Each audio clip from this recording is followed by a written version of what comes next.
What's up, guys? It's the Pop Punk Dad here with Doug from Hoobastank. Howdy.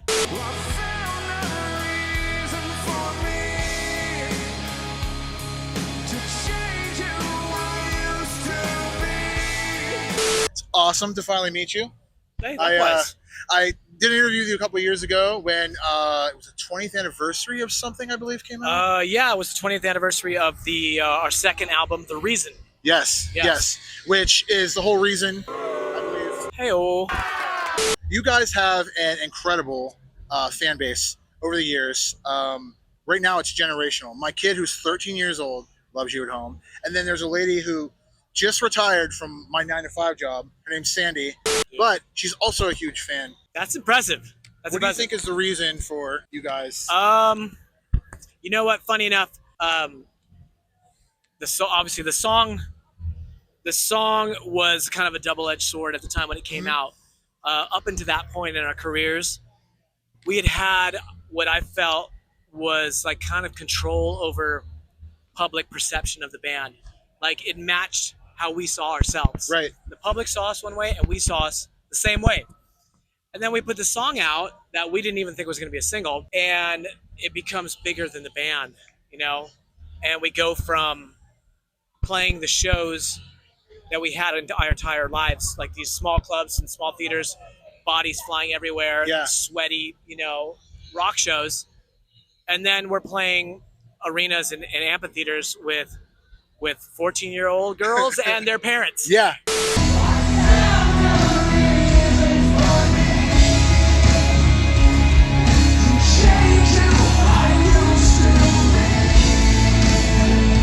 So that's where this age thing kind of happened.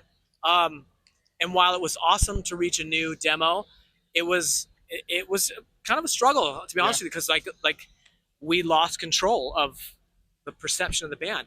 Oh, they're just that band that has that one song, and we're like, oh man. But enough time has passed, and I wouldn't change it for anything. I think the fact that we just kind of do what we do, we write music that we like, and we play shows, and for the most part, we've been able to keep our egos in check.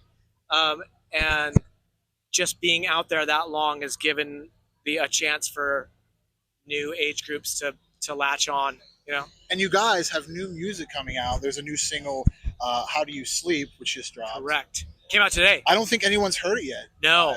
And it was kind of a different process for us. I know a lot of bands do this, do it this way as well, but all of our careers, it's always been like record a bunch of songs, pick 12, and then get ready to put them out. And then there's all this press and this hype kind of, that's, I don't want to say that's the old way, but that's a way. Yeah. And we were so used to that.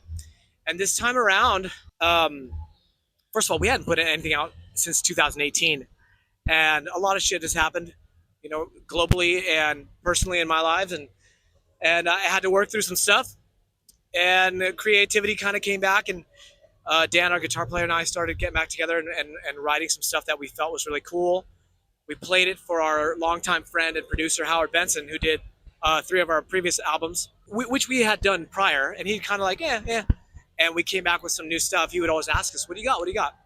And we played him some new ideas, and he was really excited about it. He said, you guys got to record these in some way. Maybe on an album. So we're like, fuck it, let's just start recording songs. And so one by one, we've been recording songs. We have a few, in the basket.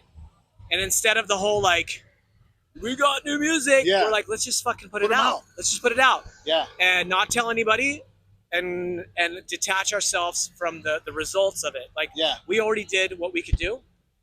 When I listen to the song, I still get stoked. When I listen to the other songs that we recorded, I get excited. And that's it. And so we're just going to drop them like little nuggets along the way and just keep moving. I love that.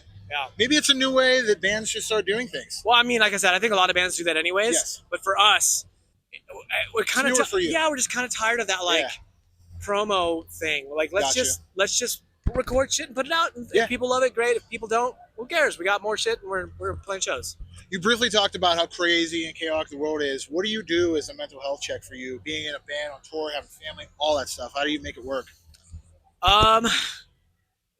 Communication, to stay grounded as best you can, but also gratitude. For as stressful, and it may sound stupid to somebody who's like, "What do you mean you get to be a musician for a living?" It can get lost, like anything that you do for 20 years. Yeah. That takes you away from your family for months at a time. It could turn into a grind, you know. And I've rediscovered, not that I ever fully lost it, but I'm definitely good at reminding myself every time I'm on stage, every time I'm traveling, and I feel a little bit inconvenienced. I go, You could be way you're worse. fucking so lucky, Yeah, dude. same. And smile, and it works. I don't even have to like, come on, you can. I go, dude, this is exactly where I want to be and what I want to be doing, and it kind of always clears my head. Yeah. You know? We are exactly where we want to be right now, actually. It is at the Vans Warped Tour. It is your guys' first Warped Tour this year. What has your experience been like with this so far? Just hot, smoldering weather. I've been approached by a lot of bands and a lot of people going, dude, this isn't your first time. I swore I saw you guys.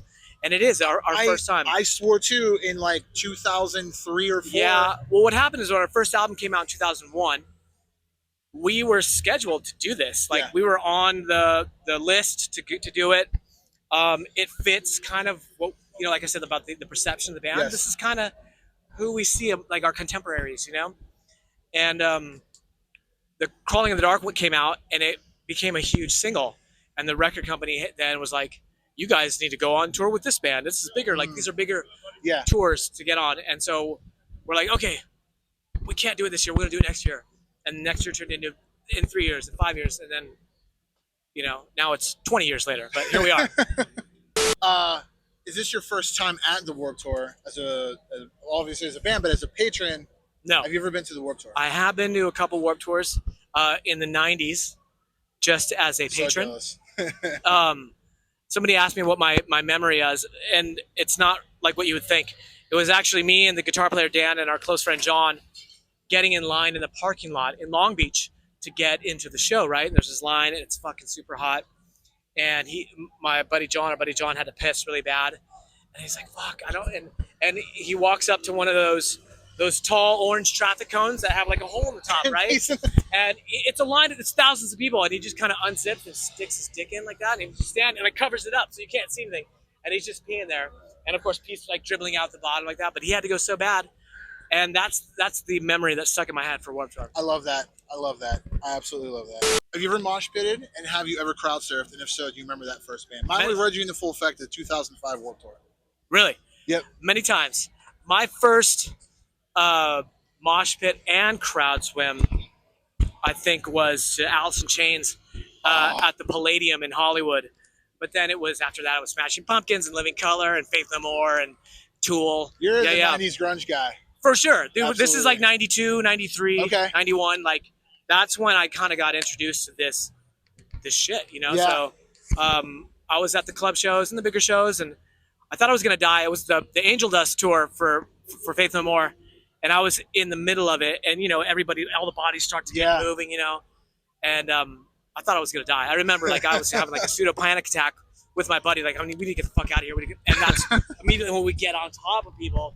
And you can breathe. Kind of crowd swim your way over, you know? Never crowd surfed. I'm a bigger dude. Maybe you'll see me out there later. Yeah, for sure. They're stronger than you think. Yes. And lastly, what's next for you guys?